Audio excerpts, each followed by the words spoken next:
good, man? Welcome back. That's how we live it. Don't be mad at the system. It's simply how we've existed. I hear a lot of people talking like they politicians and choose to be an accountant because it's safe in the business. Today we're gonna go over the equipment in the Explorer, why I purchased what I purchased, and kind of give a better understanding of why it sounds the way it does. Stay tuned. All right, let's get started with the deck. This here is the CDA 9856. It's an older Alpine deck, but it's got 3 RCA pre-outs that allows 2 channels and an included subwoofer channel where I have a separate subwoofer line. That's why I always like this deck. I did want to go with a double DIN flat screen, but this deck really does have everything I like. Alright, so next up is the Rockville RM 10-8 Pro. These are 10-inch subwoofers at 8 ohms. The reason why I got 8 ohms is because I wanted to bridge the speakers together in parallel and then bridge them off of the amp. That amp is rated at a little over 400 watts, bridged at 4 ohms, so I have each 10 wired in parallel off to the Rockville amp itself. So it really does make for a good blend. I could have gone with the 4 ohm and just ran them per channel, but I would have been losing out on about 70 watts per speaker. So I figured the best way to do that would be to just buy the 8 ohm, bridge them down to 4 ohms, and then bridge them into each channel of the amp. Self-destruct sequence activated. All right, these are the 15-inch Sundown SA Rev 3s. They're just monsters. The SAs, definitely an awesome subwoofer. Very pleased with them. So this box is actually tuned at 32 hertz. The speakers require 3.5 cubic inch per chamber. This box is actually separated in the middle with the labyrinth port design, so it kind of amplifies the bass a little more. It's just a really good combination between the two. This box was actually made by myself, kind of custom to the full design of what it was I was looking for. Perfect fitment on the box. So everything was pretty much made just for this truck. So definitely looks custom, definitely looks deliberate, and really enjoying it a lot. Alright, so this here is the Rockville DB45. Really awesome amp. Running 4 gauge off of this amp just because it's what it requires. Down the line I could go with 1-aught adapters. This is the brand new or fairly new 2018 Hyphonics Goliath. This is a 5,000 watt Super D-Class amp. General settings, nothing fancy. As you can tell, my level is only 3/4 of the way up. It's got the remote bass knob, the HFR 31. You can strap these master to slave, but I'm just running the single for right now. So this one is actually running off of the SAs and the Rockville off of the 10s. Perfect blend. Now, it's a combination of RMS output as well as design. I knew I had about 45 inches from left to right when making this box, so I was trying to find 2 amplifiers that would be as close to the width of the box as possible, as the design was going to be running 4 10s on the top and then having the whole bottom open. This Hyphonics Goliath is 22 inches, and the Rockville is 22 So I was actually going to go with the Rockford Fosgate 1200 by 1s. They were 11 inches wide by 6 inches tall or something. They were smaller amps. I know they're powerhouses, but the look I was trying to get was something that was going to match the width of 410s.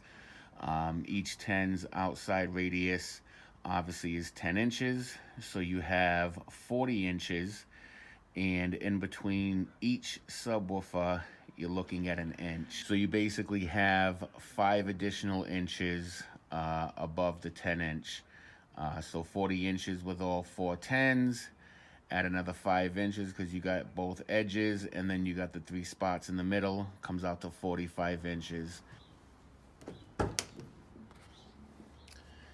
I also painted the legs because obviously you can see them when you have the seat up.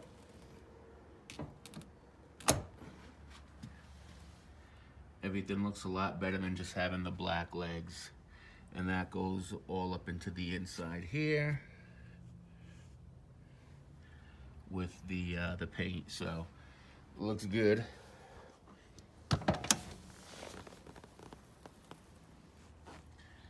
And just another thing to note that I thought was cool is when the seat goes up and locked in, you can see that the fitment goes right to the end.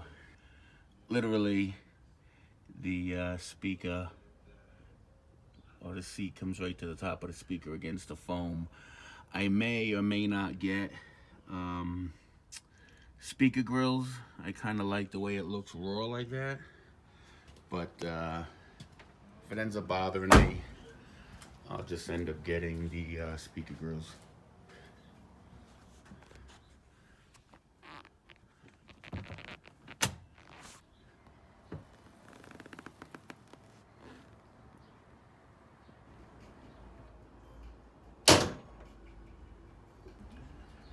So right now I'm only running the 140 amp factory alternator, but I'm gonna change that to the 240. But I did do the big 3. I ran my ground off the alternator block itself, considered the ground. Over here I have the power lead. I was able to keep my boot. As you can see, I have both the factory wiring, which is the silver ring here, and the copper ring is my 0 gauge. So I'm able to keep that boot over to keep some kind of water out. So this is 0 gauge, that's running all the way across. I have that wired in down, running all the inner shrink tubing.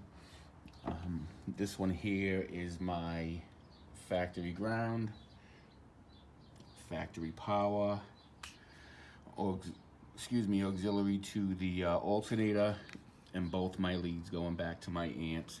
Now the 0 gauge is install gear, and I'm running a 275 amp fuse to the Goliath amp with the old school kicker fuse panel. And in here I got the install gear, 4 gauge running to the Rockville, and that's a 250 amp fuse. These are decent little distribution blocks or fuse box. I like the clear look, looks kind of cool. Here was my 3rd wire, grounded out to the firewall. Probably just clean this up a little bit, make it look nice, but very clean, big 3 setup. Everything's out of the way, it's not touching anything that's hot. I do have it zipped under here, which is the head here, the pendulum I think they call it, for airflow and such like that. So that doesn't get hot, it's not in the way of anything. So definitely looks good, came out good. With the vehicle idling, I'm running at 14.8 at times, but I am going to get a secondary battery just so I have the extra power bank when needed. I do still need to put this panel back in. I have it removed because I'm still kind of contemplating where I want to put my bass knob. It's a pretty cool bass knob, it's the HFR 31 Lights up blue, but that's Hyphonics' thing. Got my little Sundown audio sticker here. I got some Rockville's stickers, decals rather. Trying to see where I'm gonna put them. But pretty dope. Just put these chrome handles on last night. These are just the cheap little stick-on jams, but you know what? Really, really look good. And there's no limitations on using it. Got the canvas error-free, 6K lights. Everything else is blue. Plate lights as well, those are blue. Added the pinstriping myself, which came out really good. Still running the factory tires, but they're in really good shape. The rims are almost flawless. I know, a little bit of rust. Tread on them is really good, so for the time being, man, I'll keep them on there. Was looking to put the leveling kit and lift on it. I think that would be pretty dope as well. But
yes, they look pretty clean. Alright.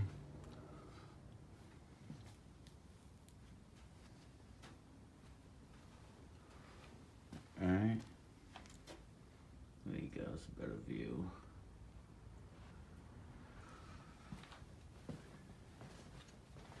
Only thing that I don't like, would have been cool, maybe buy another set and just buy one that has no keyhole. I think that would look dope. Jimmy, pretty fresh looking.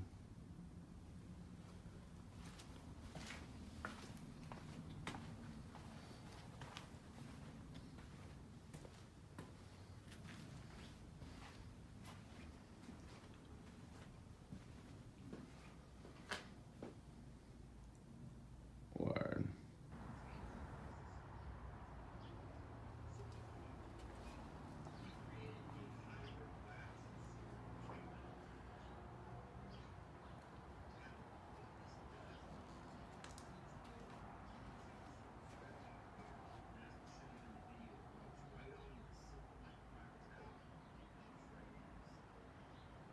Three, two, Hey, one. what's good, YouTube?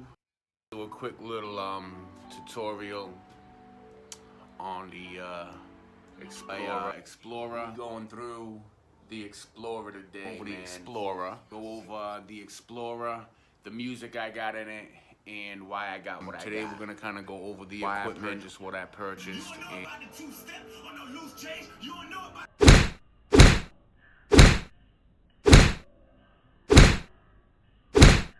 Kind of go over everything in descriptive detail. So there you have it, man.